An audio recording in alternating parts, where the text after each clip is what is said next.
श्री शिवाय नमस्तुभ्यम।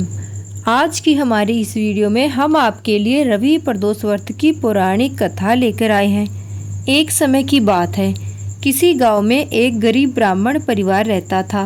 ब्राह्मण की पत्नी प्रदोष के व्रत का नियम पूर्वक पालन करती थी। एक समय ब्राह्मण का पुत्र गंगा स्नान करने के लिए गांव से बाहर गया। दुर्भाग्यवश मार्ग में चोरों ने उसे घेर लिया और कहने लगे, हम तुम्हें मारेंगे नहीं, हमें तुम्हारे पिता के गुप्त धन के बारे में बतला दो। ब्राह्मण के पुत्र ने उन्हें समझाया कि हम गरीब हैं और हमारे पास कोई भी गुप्त धन नहीं है। तब चोरों ने उससे कहा, अच्छा तो तुम्हारी पोटली में यह क्या बंधा है?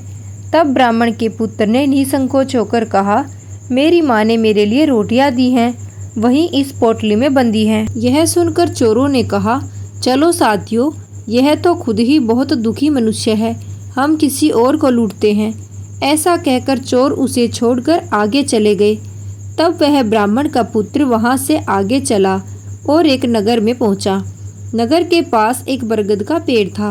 वह इस बरगद के वृक्ष की छाया में सो गया। उसी समय उस नगर के सिपाही चोरों को खोजते हुए बरगद के वृक्ष के पास पहुंचे और उस लड़के को चोर समझकर उसे बंदी बना लिया और राजा के पास ले गए।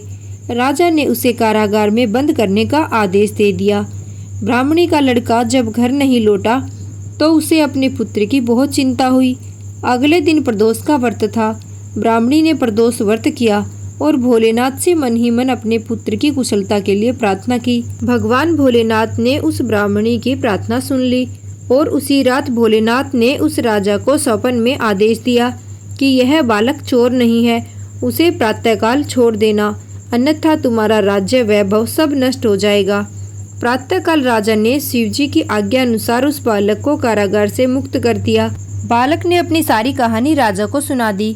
सारा वृत्तांत सुनकर राजा ने सिपाहियों को उसके घर भेजा और उसके माता पिता को राजदरबार में बुलाया। उसके माता पिता बहुत भयभीत थे। राजा ने उन्हें भयभीत देखकर कहा कि आप भयभीत क्यों हो? आपका बालक निर्दोष है। राजा ने ब्राह्मण को 5 गांव दान में दे दिए, जिससे वह सुखपूर्वक अपना जीवन व्यतीत कर सके। इस तरह ब्राह्मण आनंद से रहने लगा। भोलेनाथ की दया से उसकी दरिद्रता दूर हो गई। जो भी मनुष्य रवि प्रदोष व्रत को करते हैं, वह सुखपूर्वक और निरोगी होकर अपना पूर्ण जीवन व्यतीत करते हैं। बोलो भोलेनाथ की जय, माता पार्वती की जय।